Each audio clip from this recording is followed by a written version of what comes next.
क्या आप जानते हैं भगवान शिव ने चंद्रमा को अपने सर पर क्यों धारण किया हुआ है? एक कहानी के अनुसार चंद्रदेव का 3 बार जन्म हुआ था और इसलिए उन्हें त्रिजन्मी भी कहा जाता है। चंद्रदेव का पहला जन्म भगवान ब्रह्मा जी से हुआ और उनका दूसरा जन्म ऋषि अत्रि की आंखों से हुआ। एक घटना के अनुसार जब समुद्र मंथन देवों और असुरों द्वारा किया जा रहा था, तब चंद्रदेव का एक बार फिर से जन्म हुआ और उन्हें देवी लक्ष्मी के साथ मुक्त कर दिया गया और इस तरह चंद्रदेव और देवी लक्ष्मी भाई बहन हैं। चंद्रदेव की 27 पत्नियां थी और वे सभी राजा दक्ष की पुत्रियां थी।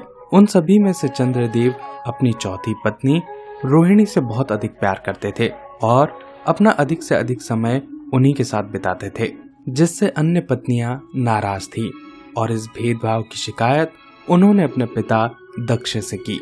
तब दक्ष ने चंद्रदेव को एक श्राप दे दिया कि तुम्हारी शक्तियां धीरे धीरे हर दिन के साथ समाप्त होती जाएंगी। हालांकि बाद में सभी बेटियों को अपनी बात पर खेद हुआ और उन्होंने यह बात राजा दक्ष को बताई, क्योंकि उनका उद्देश्य चंद्रदेव को सजा दिलाना नहीं बल्कि उनका ध्यान आकर्षित करना था। इस श्राप के बाद उन सभी को यह डर सताने लगा कि एक दिन चंद्रदेव धीरे धीरे गायब हो जाएंगे और उनकी सारी शक्तियां समाप्त हो जाएंगी।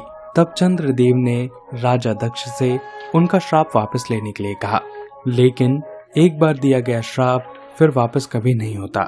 तो राजा दक्ष ने कहा, मैं तुम्हारी कोई सहायता नहीं कर सकता, पर अगर तुम चाहो तो तुम भगवान शिव की आराधना कर सकते हो।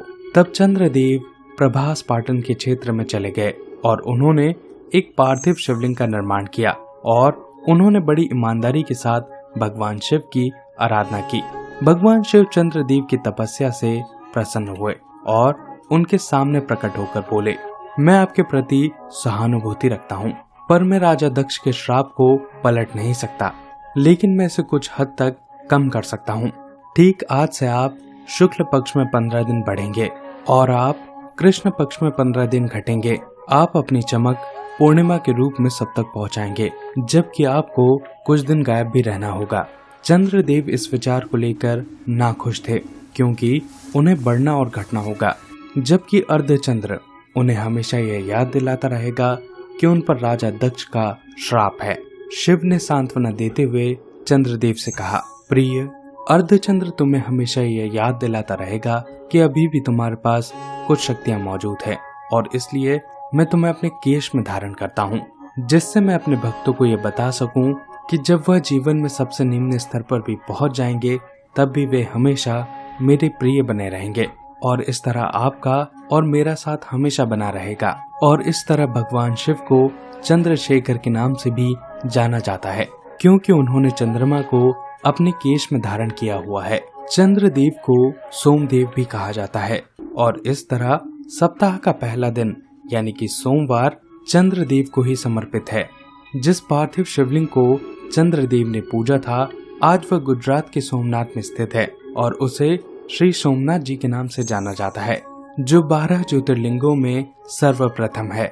चंद्रमा की कक्षा में मौजूद नक्षत्र और तारों को उनकी पत्नी के रूप में देखा जाता है, जिनका नाम है कार्तिका, रोहिणी और अश्विनी, जो आज हिंदू कैलेंडर का एक महत्वपूर्ण भाग है। दोस्तों, ये थी पूरी कहानी। आशा करता हूँ आपको ये कहानी अच्छी लगी होगी। ऐसी और कहानियों के लिए प्लीज चैनल को सब्सक्राइब कीजिए। आप सभी का बहुत बहुत धन्यवाद।